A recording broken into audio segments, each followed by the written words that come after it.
2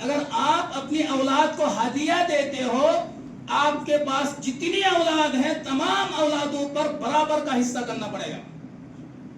اگر آپ نے کسی بیٹے کو 2 لاکھ ہدیہ دے دی، اگر آپ کے پاس اور بیٹے ہیں سب کو 2-2 لاکھ دینا پڑے گا۔ ہاں وہاں بیٹیاں ہیں، بیٹیوں کو بھی 2-2 لاکھ دینا پڑے گا اگر آپ نے ہدیہ دیا تو۔ ہاں کوئی بیٹا بہت کمزور ہے، غریب ہے، مصیبت میں ہے، بیمار میں ہے، ایسی صورت میں آپ مدد کرتے ہیں تو اچھی بات ہے، یہ مدد کے باب سے ہے۔ تعاونوا علی البر والتقوی، آپ نے ان کی مدد کی، اپنی جائیداد سے ان کا حق نہیں دیا، آپ نے کیا کی ہے؟ وہ مدد کی ہے، چونکہ وہ آپ کے رشتہ دار ہیں، پڑوسی ہے، جو بھی، ہر کسی ایک دوسرے کا کیا کرنا چاہیے؟ مدد کرنا چاہیے۔ وہ آپ کی کیا ہے؟ مدد ہے۔ تو والدین کی طرف سے بھی ناانصافی ہوتی ہے میرے بھائیوں، یہ فلسفہ سمجھ میں نہیں آتا۔ یہ ایک والد ہونے کی حیثیت سے اس طرح کا رویہ اولاد کے ساتھ کیسے کرتا ہے، وہ بھی بیٹیوں کے ساتھ؟ ہم نے جو دیکھا، ہمارا جو تجربہ ہے، بیٹوں کے مقابلے میں عام طور پر بیٹیاں زیادہ محبت کرتے والدین کے ساتھ، بیٹیاں زیادہ پیار کرتی ہیں، شفقت زیادہ ہوتی ہے۔ بیمار، اگر والد بیمار ہو گئے، والدہ بیمار ہو گئی، بیٹیاں بستر پر لگی رہتی ہیں، بیٹھی رہتی ہیں خدمات کرنے کے لیے، آنسو سب سے پہلے بیٹیوں کے نکالتی ہیں۔ ان کے مقابلے میں بیٹیوں میں زیادہ رحم، زیادہ شفقت، زیادہ محبت ہوتی ہے والدین کے لیے۔ لیکن یہی والدین پتہ نہیں عجیب فطرت ہے، ایک والد ہونے کی حیثیت سے بیٹوں کو آپ نے جنم دیا، بیٹیوں کو آپ ہی نے جنم دیا، یہ آپ کے خون کا ٹکڑے ہیں، وہ بھی آپ کے خون کے ٹکڑے ہیں، دونوں کے درمیان اس قدر ناانصافی کیوں ہے؟ یہ فتنہ ہے، یہ مال کیا ہے؟ یہ فتنہ ہے، یہ آزمائش ہے، یہ آزمائش ہے۔ اگر آپ نے ناانصافی کی اولاد کے ساتھ، آپ اس مال میں جو اللہ نے امتحان لینا چاہا، اس امتحان میں آپ کیا ہو گئے؟ ناکام ہو گئے۔ یہی فتنہ، یہی آزمائش فساد، بگاڑ اور جہنم کی طرف لے جانے کا سبب بن جائے گا۔ اسی طرح اللہ کے رسول صلی اللہ علیہ وسلم نے وصیت تک کرنے سے منع فرمایا۔ ان اللہ اعطى كل ذی حق حقہ فلا وصیۃ للوارث۔ اللہ تعالیٰ نے حق کو متعین کر دیا ہے۔ حق کیا کر دیا ہے؟ متعین کر دیا، جس کا جو حق ہے اللہ نے تقسیم کر دیا۔ اب جو ہے کسی بھی وارث کے لیے وصیت جائز نہیں ہے، یعنی آپ کا جو وارث بنے گا، بیٹا ہے، بیٹی ہے، والدین ہے، بیوی ہے، شوہر ہے، ان کے لیے آپ اپنی زندگی میں وصیت نہیں کر سکتے کہ فلاں بیٹے کو اتنا دے دینا، فلاں کو اتنا دے دینا، فلاں بیٹی کو وہاں سے حصہ دینا، اس کو یہاں سے حصہ نہ دینا۔ اس طرح کا وصیت شریعت میں کیا ہے؟ حرام ہے، حرام ہے، حرام ہے۔ یہ بھی عام ہے، مرنے سے پہلے وصیت کر جاتے ہیں، اس کو یہ دیتے، اس کو وہ دیتے، کہہ جاتے ہیں تو یہ لے لینا، تو وہ لے لینا، فلاں کو یہ دے دینا۔ یہ شرعاً درست نہیں ہے، یہ ناانصافی ہے، یہ فتنہ ہے، یہ آزمائش ہے۔ اللہ کے امتحان میں آپ ناکام ہو گئی، اس کو اللہ نے فتنہ کہا۔ اسی کو کیا کہا؟ فتنہ کہا۔ میرے بھائیوں، آج ہی جا کر اگر آپ کا کوئی میت مر چکا ہے، آپ نے ان سے مال لیا ہے، بیٹے ہونے کی حیثیت سے، بیٹی ہونے کی حیثیت سے، کسی اور ہونے کی حیثیت سے، آپ ذرا دیکھو کسی کے ساتھ کوئی ناانصافی تو نہیں ہوئی؟ اگر آج آپ نے توبہ کر لیا تو اللہ تعالیٰ کیا کرے گا؟ معاف کرے گا، لیکن ان کا حق، ان کا مال ان کو واپس کرنا پڑے گا۔ بہت سارے مسائل ایسے آتے ہیں کہ جو وارثین بننے تھے وہ وارثین بھی مر گئے، یعنی آپ نے بہن کا حصہ کھا لیا، اب وہ بہن دنیا میں نہیں ہے۔ ایسا بھی ہوتا ہے ان بہن کی جو اولاد ہے وہ بھی دنیا میں نہیں ہے، ایسا بھی ہوتا ہے، پھر بھی آپ کو دینا پڑے گا۔ اس بہن کی نام سے آپ مال تقسیم کرو جتنا ملتا ہے، اور وہ مال ان کے جو وارثین ہیں ان تمام طبقوں کو منتقل کرنا پڑے گا، لیکن آپ کسی کا مال نہیں کھا سکتے باطل طریقے سے۔ یہ آزمائش ہے، یہ فتنہ ہے، اس لیے اللہ رب العالمین کو مال کو کیا کہا ہے؟ فتنہ کہا ہے۔ ایسے ہی آپ دیکھیں موجودہ وقت میں مال فتنے کی ایک عجیب شکل ہے۔ جیسے ہم نوکریاں کرتے ہیں، ان مسائل پر علماء کرام کو فتویٰ دینا بھی بہت مشکل ہو جاتا ہے. جیسے بینک وغیرہ میں نوکری کرتے ہیں، بینک کی نوکری، ہندوستان میں کوئی ایسا بینک نہیں ہے جو سودی نظام پر قائم نہ ہو. اور عموماً جتنی کمپنیاں ہیں یہ ساری کمپنیاں بینک سے جڑی ہوئی ہیں. نظام کو سمجھیے، بینک کی نظام کیا ہوتا ہے؟ سودی ہوتا ہے. اور کمپنی کس سے جڑی ہوتی ہے؟ بینک سے جڑی ہوتی ہے. اب کتنے نوجوان ایسے ہیں جو کمپنیوں میں جاب کر رہے ہیں، بینک میں جاب کر رہے ہیں، ایسی فیکٹری میں، ایسے کارخانے میں، ایسے ادارے میں جاب کر رہے ہیں جہاں سودی کاروبار ہے، سودی نظام ہے. کہاں تک درست ہے؟ شرعاً جائز نہیں ہے. اللہ کے رسول صلی اللہ علیہ وسلم نے فرمایا سود لینا حرام ہے، سود دینا حرام ہے، سود کی گواہی دینا کیا ہے؟ حرام ہے. سود کو لکھنا بھی کیا ہے؟ حرام ہے. سود کی مدد کرنا بھی کیا ہے؟ حرام ہے. اس آپ دیکھیں، وَتَعَاوَنُوا عَلَى الْإِثْمِ وَالْعُدْوَانِ کی شکل میں آپ کسی برائی کو آگے بڑھانے کی مدد کر رہے ہیں. آپ کی اس نوکری کی وجہ سے، اس عمل کی وجہ سے، اس کام کی وجہ سے کمپنی کو فروغ مل رہا ہے، ترقی مل رہی ہے، سودی کاروبار کو ترقی مل رہی ہے، سودی نظام کو ترقی مل رہی ہے. اب ایسے حالات میں بہت سارے نوجوان کیا ہو جائیں گے؟ بے روزگار ہو جاتے ہیں. جیسے ہی حرام کا فتویٰ آ جاتا ہے بہت سارے نوجوان کیا ہو جاتے ہیں؟ بے روزگار. بہت مشکل وقت. اسی لیے اللہ کے رسول صلی اللہ علیہ وسلم نے کیا فرمایا؟ حالات سے بھی ہم کیا کریں گے؟ حالات سے تمہیں آزمائیں گے. حالات سے آزمانا، حالات سے امتحان لینا، یہ بھی کیا ہے؟ یہ فتنہ ہے. ایسی بری حالت میں جہاں پر پوری دنیا میں سودی نظام ہے، اس نظام سے اگر کوئی نوجوان بچ جاتا ہے، ایسی نوکری نہیں کرتا ہے، اللہ کے آزمائش میں وہ نوجوان کیا ہے؟ کامیاب ہے. اس مال کے فتنے سے وہ اپنے آپ کو بچا لیا ہے. تو یہ سودی نظام، سودی کاروبار، بینک، کمپنی کی شکل میں جو مال ہماری دنیا میں سامنے آ رہی ہے، یہ مال بھی کیا ہے؟ ایک فتنہ ہے. یہ بھی کیا ہے؟ ایک آزمائش. اس سے بھی جہاں تک ہو سکے ہمیں بچنا چاہیے. حلال طریقے بہت ہیں دنیا میں، جواب بہت ہیں. اللہ کے رسول صلی اللہ علیہ وسلم نے فرمایا تھا ایک حدیث میں کہ مجھے خوف نہیں ہے کہ میری امت جو ہے فکر و فاقہ میں ڈوب جائے گی. مجھے اس بات کا کوئی خوف نہیں. اور اللہ کے رسول نے دعا بھی فرمائی تھی، 3 دعائیں. ان میں سے ایک دعا یہ تھی کہ اے اللہ میری امت کو قحط سالی سے برباد و ہلاک مت کرنا. اللہ رب العالمین نے اس دعا کو قبول فرما لیا تھا. آج آپ دیکھیں، جب سے اسلامی حکومت بنی، مدینے میں جب سے اسلامی حکومت بنی، آج تک مسلمانوں کے اجتماعی اقتصادی حالت کمزور نہیں ہے، مضبوط ہے، کمزور نہیں ہے. کیوں؟ یہ اللہ کی رسول کی دعا کی برکت ہے. اللہ کے رسول کو معلوم ہے کہ میری امت قحط سالی سے، مالی پسماندگی سے میری امت کی موت نہیں ہوگی. آج آپ مثال کے طور پر سعودی عرب کو دیکھ لیں، جہاں پر کوئی سودی نظام نہیں ہے، سودی کاروبار نہیں ہے، کیا وہاں کے لوگ خوشحال نہیں ہیں؟ خوشحال نہیں ہیں.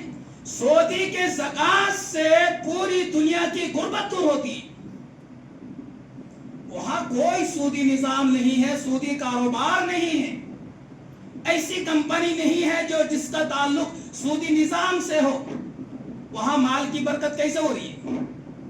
وہ مال کما رہے کہ نہیں کما رہے ہیں؟ وہاں کے لوگ جاب کر رہے کہ نہیں کر رہے ہیں؟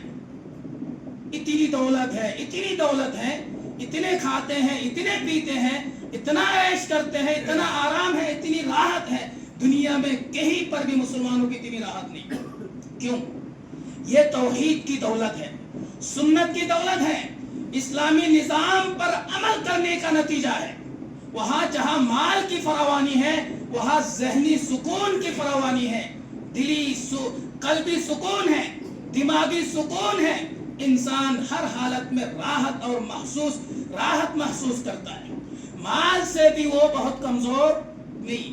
تو یہ ہمارا فلسفہ ہی غلط ہے کہ اگر ہم نے باطل طریقے سے مال نہیں کمایا، ہم نے جھوٹ نہیں بولا، اگر ہم نے سودی کام نہیں کیا، اگر ہم نے سودی کمپنی میں یا سودی بینکوں میں اگر ہم نے نوکری نہیں کی تو ہم مال کے اعتبار سے کمزور ہو جائیں گے، اقتصادی حالت ہماری کمزور ہو جائے گی، ہم غریب بن جائیں گے، فقیر بن جائیں گے، مسکین بن جائیں گے۔ یہ فلسفہ ہمارا غلط ہے، یہ نظریہ ہی غلط ہے، یہ عقیدتاً بھی غلط ہے، تجربتاً بھی یہ چیز کیا ہے غلط ہے۔ آج آپ خود دیکھ رہے بہت سارے مسلمان ہر طرح کے حرام کمائی سے دور ہیں، اللہ نے ان کو بے پناہ دولت سے نوازا، بے پناہ ان کے پاس دولت ہے۔ ہندوستان میں بھی بہت سارے، ایسے نہیں کہ ہندوستان کے سارے مسلمان حرام کما رہے ہیں، بہت سارے ارب پتی کھڑب پتی ایسے لوگ ہیں جو حرام کمائی سے بہت دور ہیں۔ اللہ نے ان کی مال پر ایسی برکت نازل کی، ایسی برکت نازل کی کہ وہ کھاتے ہیں اور ان کی کئی نسلیں کھا سکتی ہیں، اور ان کی زکات سے کتنے غریب فقیر مسکینوں کی مدد ہو رہی ہے۔ ضرورت اس بات کی ہے کہ ہم اپنا نظریہ صحیح کریں، اپنا نظریہ صحیح کریں، مال کمائیں لیکن مال کو آزمائش نہ بنائیں، اس میں ہم کامیاب ہو۔ اللہ تعالیٰ نے کہا کہ المال والبنون زینت الحیات الدنیا، مال اور اولاد کیا ہے؟ دنیا کی زینت۔ دنیا کب تک رہے گی؟ ایک انسان دنیا میں کب تک رہتا ہے؟ عارضی طور پر آتا ہے، تو اسی طرح مال کیا ہے؟ عارضی چیز ہے، اولاد کیا ہے؟ عارضی چیز ہے۔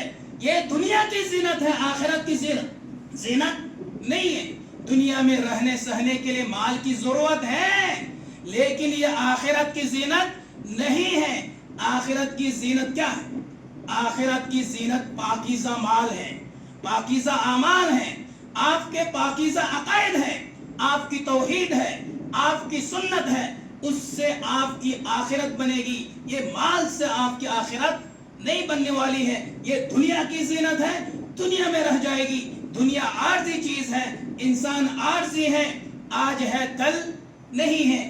آپ مر جاؤ گے، دنیا کی مال و دولت دنیا میں رہ جائے گی، آپ کی اولاد یہی رہ جائے گی۔ مرنے کے بعد نہ تو مال آپ کے پاس آئے گا، نہ اولاد آپ کے پاس آئے گی۔ آپ سے جو سوالات ہوں گے وہ جوابات کس کو دینا؟ آپ کو یا اولاد؟ آپ کو دینے۔ مال کے بارے میں سوال ہوگا۔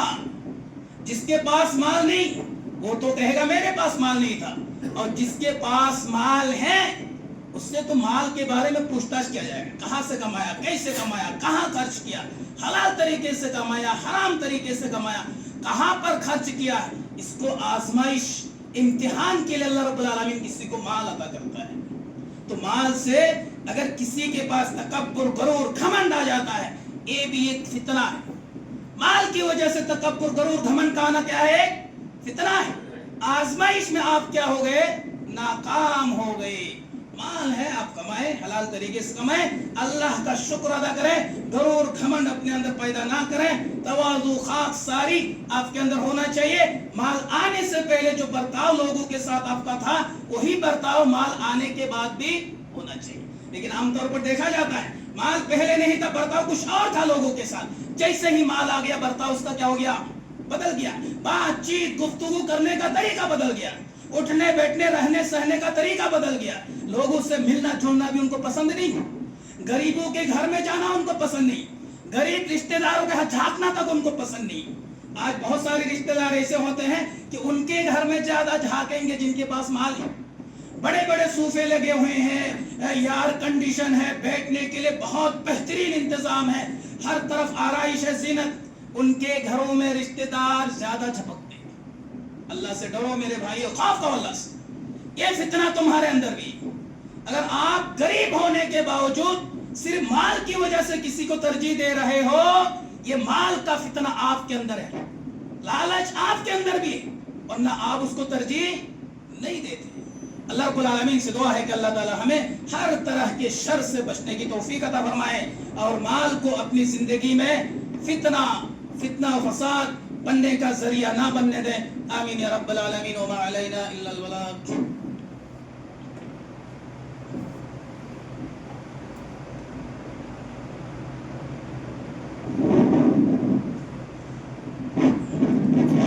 الحمد لله نحمده ونستعينه ونستغفره ونؤمن به ونعوذ بالله من شرور أنفسنا ومن سيئات أعمالنا من